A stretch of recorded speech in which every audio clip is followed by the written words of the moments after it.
इस समय देश की सबसे बड़ी खबर है यूजीसी का रेगुलेशन एक्ट। इसको लेकर के सवर्ण समाज सड़कों पर उतर चुका है और लगातार चाहे सोशल मीडिया हो चाहे रोड हो, सवर्ण समाज अपनी आवाज बुलंद कर रहा है। इस समय हमारे साथ कई लोग हैं जिनसे हम बात करेंगे और यूजीसी रेगुलेशन एक्ट का आम जनजीवन पे क्या असर पड़ेगा इस बारे में बात करेंगे।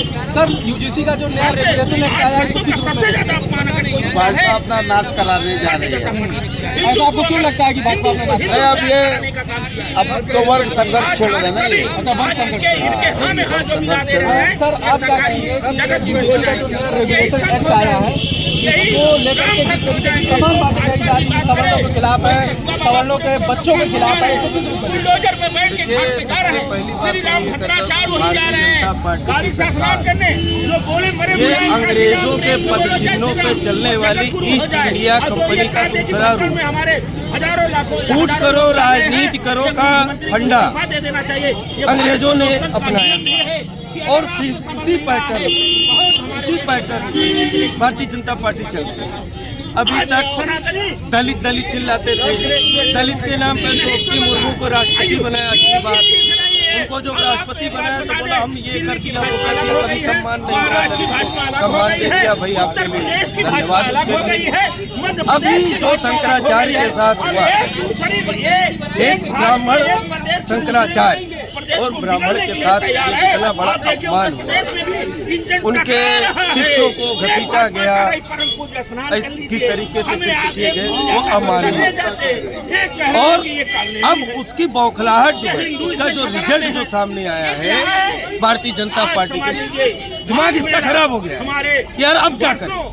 अब कुछ नहीं समझ आया तो यूजीसी को धर के ढकेल दिया कि लाओ इसी में कुछ लोग उलझ जाए, क्योंकि 27 का चुनाव शंकर अभी जो चुनाव आ रहा है 27 का, 27 के चुनाव की स्थिति बहुत ही भयावह है।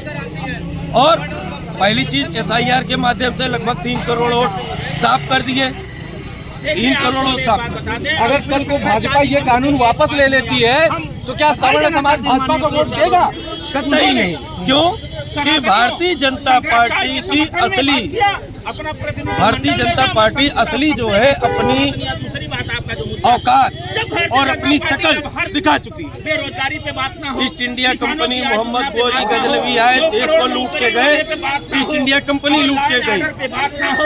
सन 1947 से लेकर के और जो भी 60-65 साल कांग्रेस की सरकार रही, उसने क्या क्या किसी को बताने की जरूरत नहीं, अंधभक्तों को नहीं समझ में आया। तो सर, क्या कहेंगे यूजीसी का जो नया रेगुलेशन एक्ट आया है, इससे क्या प्रभाव पड़ेगा? थोड़ा तेज बोलिए। आज हिंदुओं का कई मौके पे आपके चैनल पे भी कहा हूँ कि भारतीय जनता पार्टी की ऐसी नीति है कि हिंदू से हिंदू को भी लड़वा देगी। आज देखिए यही काम करने का काम किया। आज विषय पर चर्चा नहीं हो, इसके आड़ में ये बांट करके केवल सत्ता देना चाह रही है, बांटने की राजनीति कर रही है। आप क्या कहेंगे दादा कि यूजीसी का जो नया कानून आया है, इसका सड़कों पर जोरदार तरीके से विरोध हो रहा है, इसको आप किस रूप में देखते हैं? देखिए, ये गलत विरोध है, बेसिकली जो है बेबुनियाद विरोध है। बेसिकली जो है भारतीय जनता पार्टी अब असली संवैधानिक पार्टी हो गई है। बेसिकली जो है जिसको लोग कहते थे पहले सवर्णों की पार्टी है, मनुवादियों की पार्टी है, जो है अगले समाज की पार्टी है, ब्राह्मणों की पार्टी है, हाँ अब ये सर्व समाज की पार्टी और पूरी तरीके से संविधान का पालन कर रही है जो है, क्योंकि ये यूजीसी कानून आने के बाद ये समाज में जो मैसेज गया बेसिकली जो है कि सभी लोग बराबर है। हम विश्वविद्यालय में जाते हैं, पढ़ने के लिए जाते हैं, वहाँ ऊंच नीच करने के लिए जाते हैं। आप क्या कहेंगे? युवा बना दीजिए तो हम इनकी बात को खंडन करूंगा। इन्होंने कहा सबसे बराबर है। आप अपना पूरा नाम बताइए। सोहित यादव नाम। सोहित यादव। मेरा नाम नीरज उपाध्याय है। पेशे से पत्रकार हूँ और बहुत निम्न स्तर का।